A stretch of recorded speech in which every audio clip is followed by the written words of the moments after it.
من خشي الرحمن بالغيب وجاء بقلب منيب ادخلوها بسلام ذلك يوم الخلود لهم ما يشاءون فيها ولدينا مزيد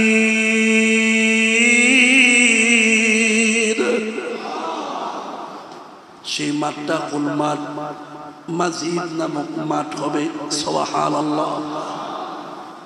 মাজিদ মাঠটা কত বড়, কেমন বড় হবে? হযরত জিবরাইল আমিন একদিন একটা মানচিত্র নিয়ে আল্লাহর হাবিব সাল্লাল্লাহু আলাইহি ওয়াসাল্লামের কাছে এসেছে। আসার পরে আল্লাহর রাসূল বলেছে, জিবরাইল হাতে কি? জিবরাইল বলে, ইয়া রাসূলুল্লাহ, এটা একটা মানচিত্র। কিসের মানচিত্র? জিবরাইল আমিন বলে, ওগো আল্লাহর পয়গম্বর, এটা হচ্ছে ওই মানচিত্র যেখানে আল্লাহ রাব্বুল আলামিন জান্নাতি বান্দাদেরকে নিয়ে প্রোগ্রাম করবে। হাসরের ময়দানে হিসাব নিকাশ শেষ হওয়ার পরে যারা জাহান্নামী হবে তারা জাহান্নামে চলে যাবে, যারা জান্নাতি হবে তারা জান্নাতে চলে যাবে। কিছুদিন পরে হঠাৎ করে জান্নাতি বান্দারা একটা আওয়াজ শুনতে পাবে। সে আওয়াজটা কি? আসসালামু আলাইকুম ইয়া আহলাল জান্নাত। সালাম দেওয়া হবে, ও জান্নাতি বান্দারা, তোমাদের কাছে সালাম এসেছে। এই আওয়াজ আসার পরে জান্নাতি বান্দারা এদিক ওদিক তাকাতাকি করবে। কে সালাম দিল, কার পক্ষ থেকে সালাম আসছে? খোঁজাখুঁজি করার পরে খুঁজে পাওয়া যাবে না। গায়েব থেকে আওয়াজ আসবে, জবাব আসবে, শোনো, এই আওয়াজ তো অন্য কেউ নয়, এই সালাম অন্য কারো পক্ষ থেকে আসে নাই, বরং এই সালামের আওয়াজ এসেছে সকল সৃষ্টিকর্তা রব্বুল আলামিনের পক্ষ থেকে। এর আওয়াজ বলে সুবহানাল্লাহ। আল্লাহর পক্ষ থেকে সালাম আসবে। আসার পরে আল্লাহর পক্ষ থেকে প্রশ্ন আসবে, ও আমার জান্নাতি বান্দারা, দুনিয়াতে থাকা অবস্থায় আমি যে ওয়াদা করেছিলাম জান্নাতে এই এই নাজ নিয়ামত তোমাদেরকে দেব, আমি কি তোমাদেরকে ওই নাজ নিয়ামত দিয়েছি? এই প্রশ্ন করার পরে জান্নাতি বান্দাদের ভিতর থেকে দুইটা দল হয়ে যাবে। কয়টা দল? দুইটা। এক ভাগ তারা বলবে, আল্লাহ, আপনি যে সমস্ত নিয়ামতের কথা বলেছিলেন প্রত্যেকটা নিয়ামত আমাদেরকে দিয়েছেন, শুধুমাত্র এ পর্যন্ত শেষ নয়, বরং তার চেয়ে আরো লক্ষ কোটি গুণ বেশি দিয়েছে। অপর পাশে আরেকজন বলবে, রব্বুল আলামিন, ওয়াদাকৃত সব নিয়ামত পেয়েছি, কিন্তু এখনো পর্যন্ত একটা নিয়ামত বাকি আছে। যারা একটা নিয়ামত বাকি আছে এই কথা বলবে, তাদের পরিচয় কি? তাদের পরিচয় হলো আখির নবী মুহাম্মদ সাল্লাল্লাহু আলাইহি ওয়াসাল্লামের রেখে যাওয়া আমানত, অর্থাৎ ওয়ারিস। ইন্নাল উলামা ওয়ারাসাতুল আম্বিয়া। এই উম্মতের উলামায়ে কেরাম তারা আলাদা হয়ে ওই দলটা বলবে, রব্বুল আলামিন সব পেয়েছি, কিন্তু এখন একটা জিনিস বাকি আছে। আল্লাহর পক্ষ থেকে আওয়াজ আসবে, ওই জিনিসটা কোন? জিনিসটা এখনো বাকি আছে।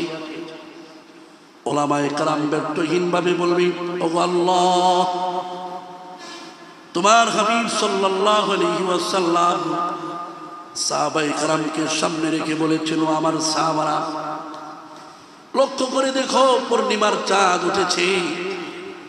এই রাত্রিতে আকাশের দিকে লক্ষ্য করে তাকালে আকাশের চন্দ্রটা কি পরিমাণ দেখা যায়। আকাশের চন্দ্রটা দেখলে কি কষ্ট হয়? সাহাবায়ে কেরাম বলে না না, সুস্পষ্ট স্পষ্ট ভাবে জমিন থেকে আকাশের চন্দ্রটা একবারে ক্লিয়ার দেখা যায়। আল্লাহু আকবার। এ কথা বলার পরে আল্লাহর হাবিব বলেন, আমার সাহাবারা যেমনি ভাবে জমিন থেকে আজকে পূর্ণিমার চাঁদের দিন চাঁদটাকে একবার ক্লিয়ার দেখা যায়, ঠিক ওই রকম ভাবে হাসরের ময়দানে জান্নাতি বান্দারা যখন জান্নাতে যাবে তখন ওই জান্নাতি বান্দারা স্বয়ং আল্লাহ রাব্বুল আলামিনকে এইভাবে তাদের চক্ষু দ্বারা দেখতে পাবে। চিল্লা বলুন সুবহানাল্লাহ। আল্লাহ তাআলা বলেন, ফুজুহু ইয়াওমাইযিন নাযিরা ইলা রাব্বিহা নাযিরা। ওই দিন কিছু লোকের মুখমণ্ডল উজ্জ্বল হবে, আনন্দময় হবে, চেহারার মধ্যে নূর চমকাইতে থাকবে। আর ওই সমস্ত লোকেরা তাদের রবের দিকে তাকায়া থাকবে। আল্লাহু আকবার। উলামায়ে কেরাম বলবেন, রব্বুল আলামিন সব পেয়েছি, কিন্তু এখনো পর্যন্ত স্বচক্ষে আপনাকে দেখতে পাই নাই। এই জিনিসটা এখনো বাকি আছে। আপনাকে দেখার জন্য পাগলের নেই রমজানুল মুবারকে সারাদিন উপবাস থেকেছি। কথা বলুন ঠিক কিনা? আপনাকে পাওয়ার জন্য রাতের বেলায় তাহাজ্জুদের নামাজ পড়েছি।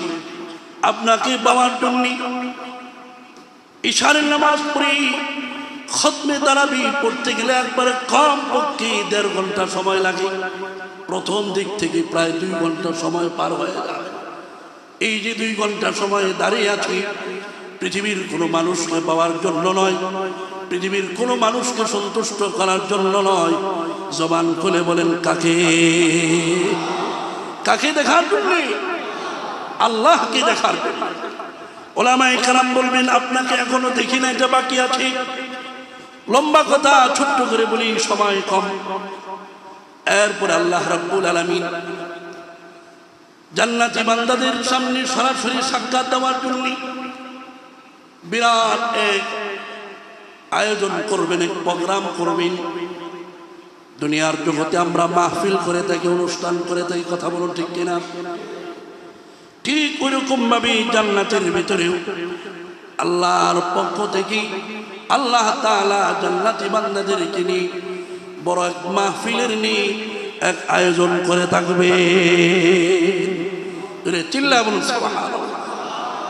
বিরাট বড় এক প্রোগ্রাম হবে।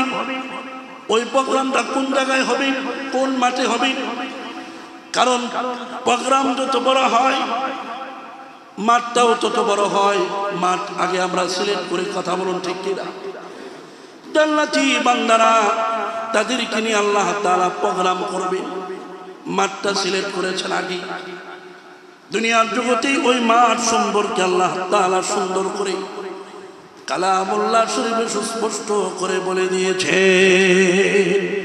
বলে সুবহানাল্লাহ। আল্লাহ তাআলা বলে, মান খাশিয়ার রহমান বিল গায়বি ওয়াজা বিকলবিন মুনীব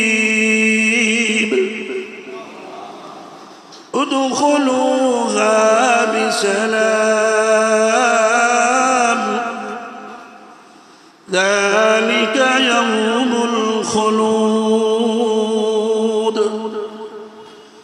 لهم ما يشاءون فيها ولدينا مزيد।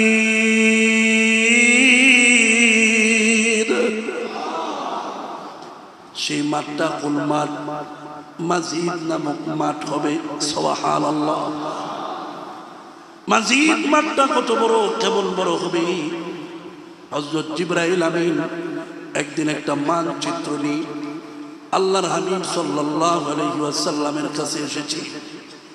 আসার পরে আল্লাহর রাসূল বলেছে, জিবরাইল হাতে কি? জিবরাইল বলে, ইয়া রাসূলুল্লাহ, এটা একটা মানচিত্র। কিসের মানচিত্র? জিবরাইল আমিন বলে, ওগো আল্লাহর পয়গম্বর, এটা হচ্ছে ওই মানচিত্র যেখানে আল্লাহ রাব্বুল আলামিন জান্নাতি বান্দাদেরকে নিয়ে প্রোগ্রাম করবে।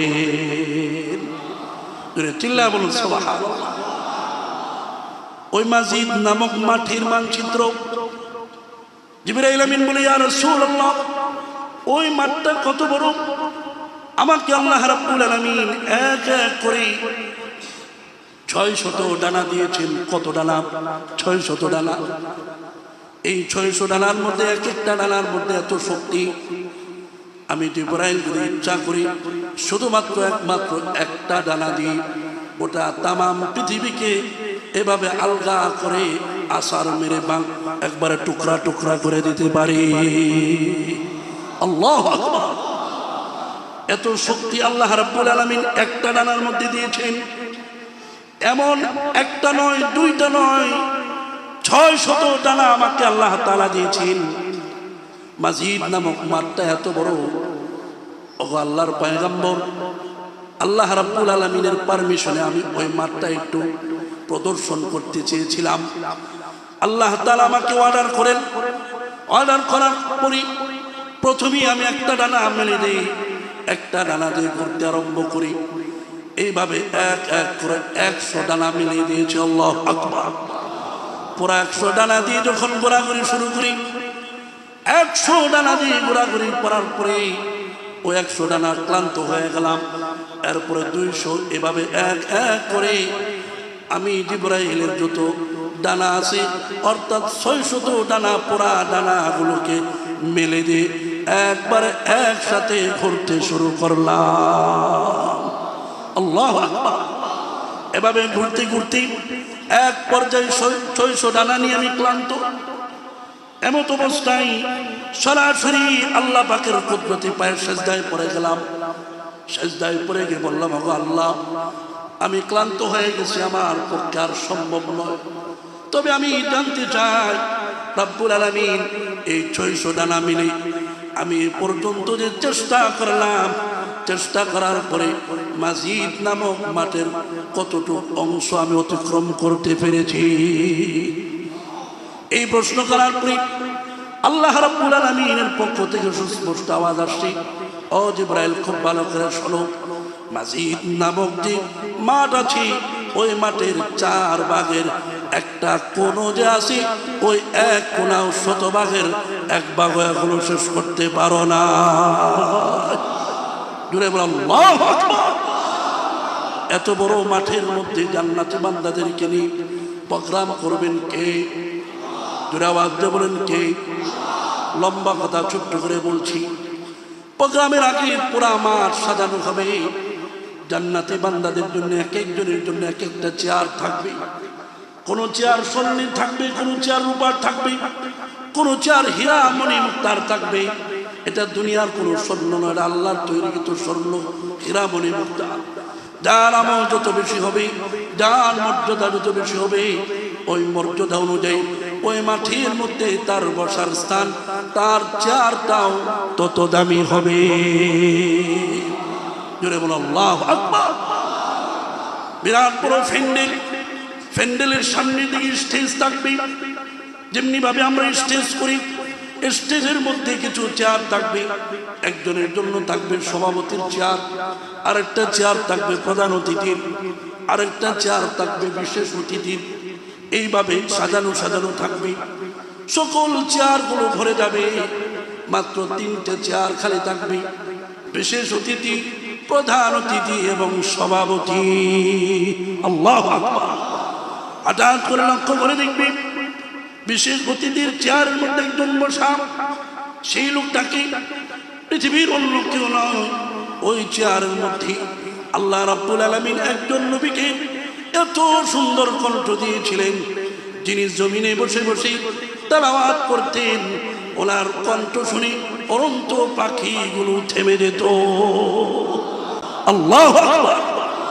হযরত দাউদ আলাইহিস সালাম বসা, এরপরে প্রধান অতিথির চেয়ারে কে বলবেন, লক্ষ্য করে দেখবেন গোটা পৃথিবীর মহামানব, সর্বশ্রেষ্ঠ মানব, সর্বশ্রেষ্ঠ নবী, সকল নবীদের নবী, সকল মানুষের নবী, সকল সৃষ্টির নবী, সকল সৃষ্টির ঊর্ধ্বে একমাত্র আল্লাহর পরে আপনা আমার নবী, বিশ্ব নবী মুহাম্মদ সাল্লাল্লাহু আলাইহি ওয়াসাল্লাম।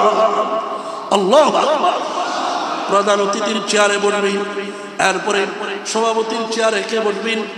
আর কেউ নয়, গোটা তামাম দুনিয়ার সৃষ্টিকর্তা, দুনিয়া কুল কায়নাতের সৃষ্টিকর্তা, আপনা আমার রব, আপনা আমার মালিক রব্বুল আলামিন। আল্লাহু আকবার বলি। বিশেষ অতিথিতে তার চেয়ারের মধ্যে বসে থাকবে, আল্লাহর পক্ষ থেকে আওয়াজ আসবে, দাউদ তোমাকে আমি সুন্দর একটি কণ্ঠ দিয়েছিলাম, এত সুন্দর কণ্ঠ দিয়েছি, আজকে ওই কণ্ঠ দিয়ে আমার জান্নাতি বান্দাদেরকে কোরআনুল কারীমের মধ্যে যে একটা সূরা আছে সূরাতুত তাহা, ওই সূরা তাহা তেলাওয়াত করে সকলকে শোনাও। আল্লাহু আকবার। এই যে তারাবির ভিতরে করে যারা শুনতেছি, হাসরের ময়দানেও দাউদ আলাইহিস সালামের কণ্ঠে আমরা কোরআনের তেলাওয়াত শুনবো। আল্লাহু আকবার। আর যদি দাউদ আলাইহিস সালাম সূরা তাহা তেলাওয়াত করতে আরম্ভ করবেন, এত সুন্দর কণ্ঠ, কয়েকটা রিওয়ায়াত আসছে, এত দিক থেকে যাওয়া যাবে না। হযরত দাউদ আলাইহিস সালামের কণ্ঠ শুনে একদিন নয়, দুই দিন নয়, 40 বছর পর্যন্ত মানুষ এটা উপভোগ করতে থাকবে। আল্লাহু আকবার। দাউদ আলাইহিস সালামের তেলাওয়াত শেষ, আল্লাহর পক্ষ থেকে আওয়াজ আসবে, ও মুহাম্মদ সাল্লাল্লাহু আলাইহি ওয়াসাল্লাম, ও আমার বন্ধু, ও আমার হাবিব, আপনাকে আমি দুনিয়ার জগতে মানুষকে হেদায়েতের জন্য, মানুষকে সঠিক রাস্তা দেখানোর জন্য কোরআন দিয়েছিলাম। পুরো কোরআনুল কারীমের মধ্যে একটা দিল আছে, সেই দিলটা কি? সূরাতুল ইয়াসিন। আজকে গোটা জান্নাতবাসীদেরকে সূরা ইয়াসিন তেলাওয়াত করে আপনার কণ্ঠ দ্বারা মুগ্ধ করে দেয়। মুহাম্মদ সাল্লাল্লাহু আলাইহি ওয়াসাল্লাম কোরআনুল কারীমের ভিতরে যে সূরা ইয়াসিন আছে, এই সূরা ইয়াসিন তেলাওয়াত করতে আরম্ভ করবেন। আল্লাহু আকবার। মুহাম্মদ সাল্লাল্লাহু আলাইহি ওয়াসাল্লামের জবানে এত নূর থাকবে, এত মধুর কণ্ঠ থাকবে। কয়েকটা রিওয়ায়াত আসছে, একটা রিওয়ায়াতের কথা বলছি, মানুষগুলো একদিন নয়, দুই দিন নয়, 500 বছর পর্যন্ত ওই কণ্ঠের মজা উপভোগ করতে থাকবে। মুহাম্মদ সাল্লাল্লাহু আলাইহি ওয়াসাল্লামের তেলাওয়াত শেষ হয়ে যাবে, এখানে আরো অনেক ঘটনা ঘটেছে, ওই দিকে যাইতে পারতেছি না। আল্লাহ রাব্বুল আলামিন বলবে, ও দুনিয়ার মানুষেরা, ও জান্নাতি বান্দারা, শোনো, কোরআন শরীফ তোমরা পড়েছো, এই কালাম তো আমার। আল্লাহু আকবার। কালাম কার? জোরে জবান খুলে বলেন, কালাম কার? কালামুল্লাহ, অর্থাৎ আল্লাহর কথা। কালাম কার কথা? আল্লাহর কথা। আল্লাহ রাব্বুল আলামিন বলবেন, তোমরা দুনিয়ার জগতে অন্যান্য মানুষের মুখে শুনেছো, শ্রবণ করেছো, পড়েছো, আজকে স্বয়ং রব্বুল আলামিনের কালাম, রব্বুল আলামিনের জবান থেকেই তোমরা শুনবে। ওই দিন আল্লাহ রাব্বুল আলামিন সূরা রহমান তেলাওয়াত করবেন, আমরা পড়ি আর রহমান। ওই দিন আল্লাহ তাআলা বলবেন, আর রহমান। আল্লাহু আকবার। আনার রহমান, আমি হলাম ওই দয়ালু, আমি হলাম রহমান। আল্লামাল কোরআন, খালাকাল ইনসান, আল্লামাহুল বায়ান। আল্লাহর জবান থেকে যখন কোরআনুল কারীমের এই কণ্ঠ বেশি আসবে, আল্লাহু আকবার।